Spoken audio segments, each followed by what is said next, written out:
So Hollywood is shut down. Writers are on strike. Now actors are on strike.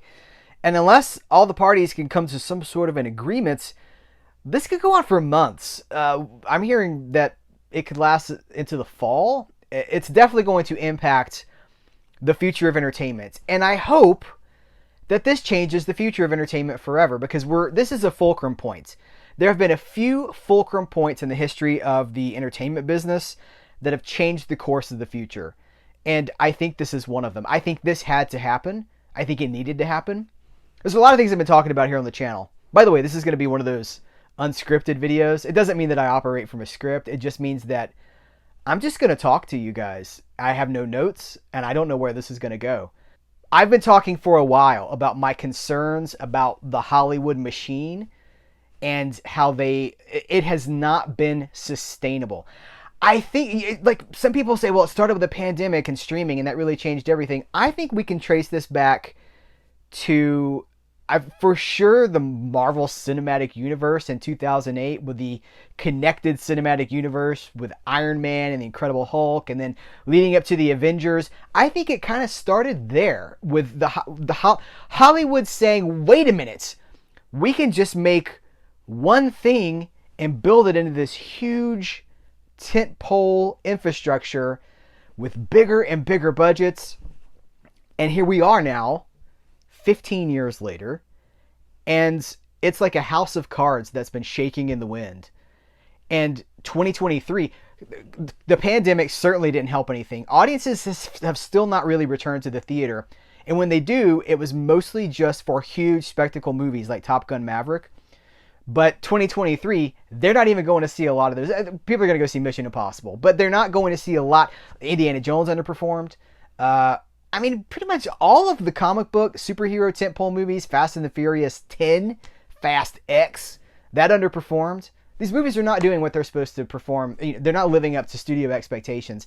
How could they? The budget for Fast 10, Fast X, was, I believe, north of $300 million. Now, I am of a generation, and we're going to talk more about this because I think maybe generation has something to do with my perspective here, where $300 million, you could make 10 really cool movies. And they wouldn't all work, but a lot of them would. And at the end of the day, you've got 10 potential directors that people are now following, 10 opportunities for new stars, actors, things like that. The model that we're living in right now is unsustainable. And I've been wondering when it falls. I think it's falling. I think that's what's happening right now. Look, I'm not a lawyer. I don't know the ins and outs of what everybody wants. I do know that people should be paid for their work. And like when you go to your job, you should get paid for your work. We've seen in the last year or two, the studios trying to take that away from writers. And we're at a fulcrum point now where, 6 months ago, 8 months ago, definitely a year ago, artificial intelligence was not something we were really talking about. It was distant future stuff. It was Terminator stuff. It's here. It showed up overnight, and nobody knows what to do with it. There's no responsibility for it yet. There's no accountability. And so actors, I'm hearing from actors who are concerned that the studios want to retain their digital likenesses, if not for a limited window, into perpetuity. I don't know. I'm seeing surprising reactions from people who really seem pro-corporation. They're like, the studios, like Bob Iger has so many fans, and I don't understand it because he's done a lot of really horrible things. I have a video here on my channel that I made the day it was announced that Bob Iger was stepping down from Disney. You can go watch it. Heath editing this. Link to that. I'm late Generation X. I was born at the tail end of the 70s. My generation grew up in the shadow of Vietnam, of Watergate. We do not trust leaders. We do not trust businesses. We don't trust anybody. And the entertainment that I grew up with, Rambo, right? First Blood Part 2, these movies are anti-authority. They're anti... Rambo 2, he goes into the fat cat executive guy who's like leading these guys. I don't spoil Rambo 2 if you've never seen it. It shoots up the place. It's a statement against a kind of business that was rising in the 80s.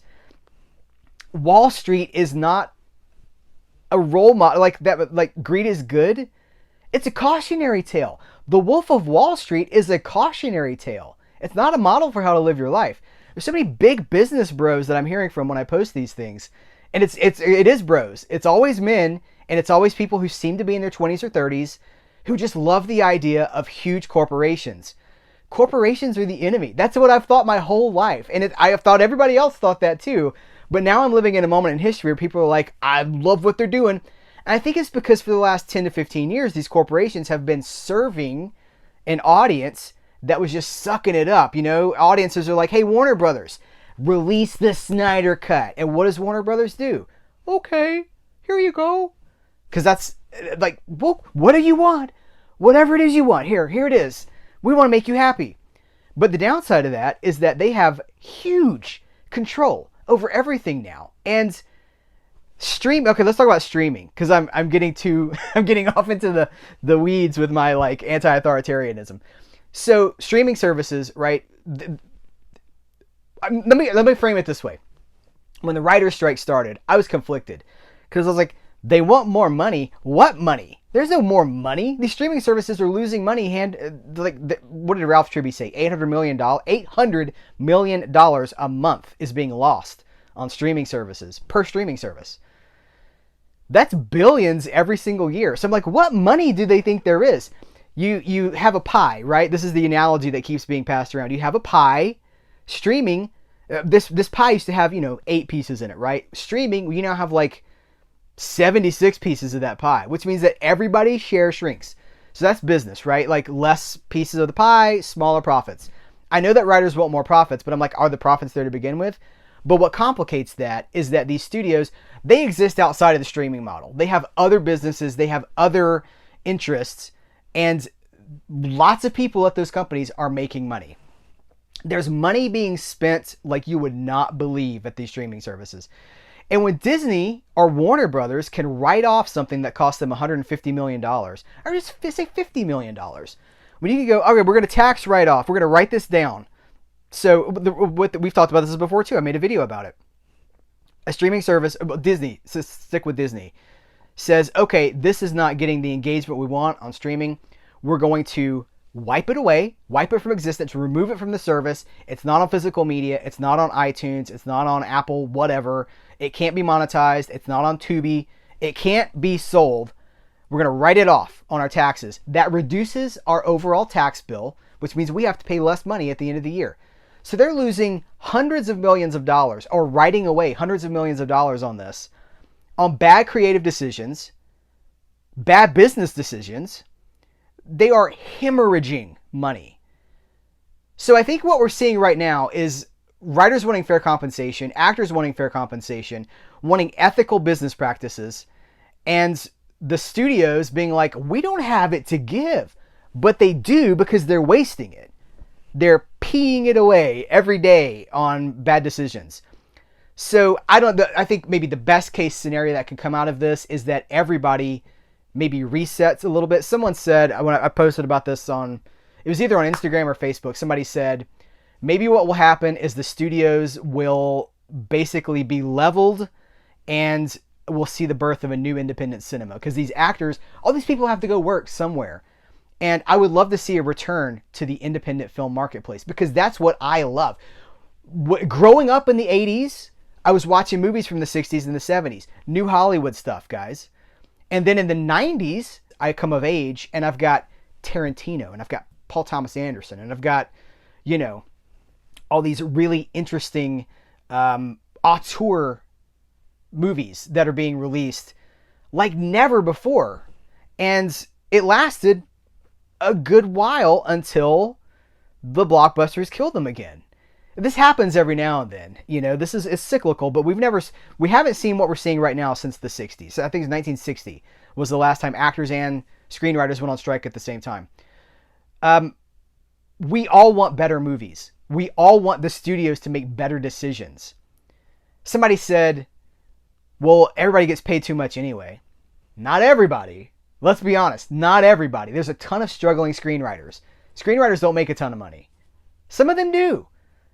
Actors, people that are in the Screen Actors Guild. Yeah, you've got people that make $20 million.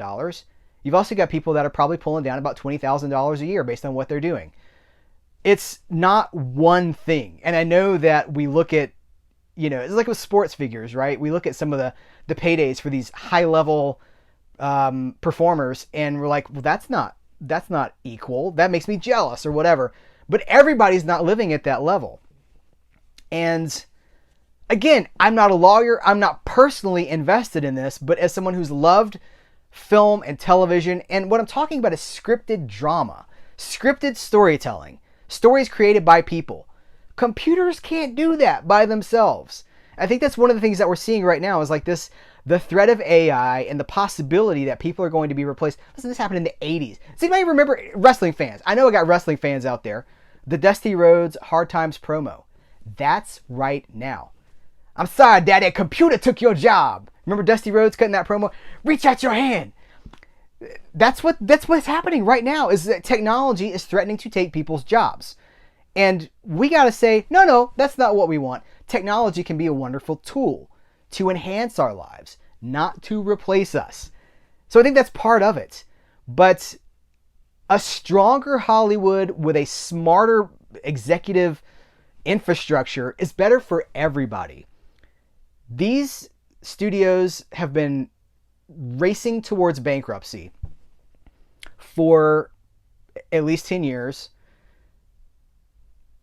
Here we are. This is the end game. This is where we arrive. And somebody's going to say, it's always been like this. It's been like this since the dawn of time. From the dawn of time we came. Yes, it has been like this since the birth of the film industry. However, there was never the threat of technology and replacing people with digital people like there is right now. There's never been, nobody was spending $300 million on a movie or the equivalent thereof in 1926.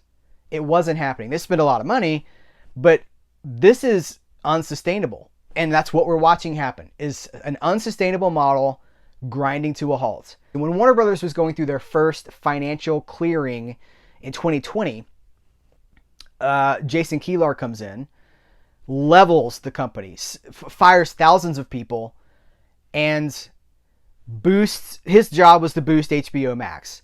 So he takes theatrical movies that were $200 million, $300 million, puts them on HBO Max day one, $7.99, $9.99, whatever the subscription cost was at that point. You got access to hundreds of millions of dollars of product right there. Not a great decision, in my opinion. It killed theaters. The pandemic, that didn't help. But guess what? So Kilar comes in a time of crisis. Finances are low. Let's clear out. Fires thousands of people. When he leaves the company in 2022, he walks away with $50 million from a company that was hurting. That's what we're talking about. The inequity, the ridiculous level of excess that the studios are operating under.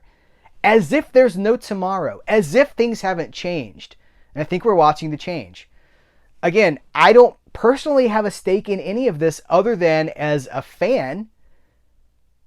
I'm concerned because I turn on the television and it's nothing but reality crap. I'm sorry, I don't watch The Bachelor.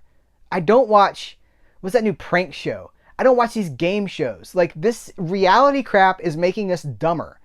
And it's fine as a guilty pleasure or whatever. This is not a condemnation of you if you enjoy that. But it is coming at the expense of smarter, intelligent storytelling written by people for people. A lot of it's gone to streaming, which is what's causing the problem in the first place. And what would have been a 90-minute movie for $20 million is now a 10-episode series at $200 million. That is not sustainable. So maybe this is what we need to reset everything. Maybe this is what gets everything back into balance. I don't know. This is a hot button topic, right? There's a lot to talk about. I know you have things to say. Let's continue the conversation in the comments below. Please be respectful. Name calling, things like that, that's not tolerated. Just be nice. This should not be a space for angry conversation. Also, may I say, the attitude that I see from some, which is like, let it all burn, I got mine. That's why I like physical media.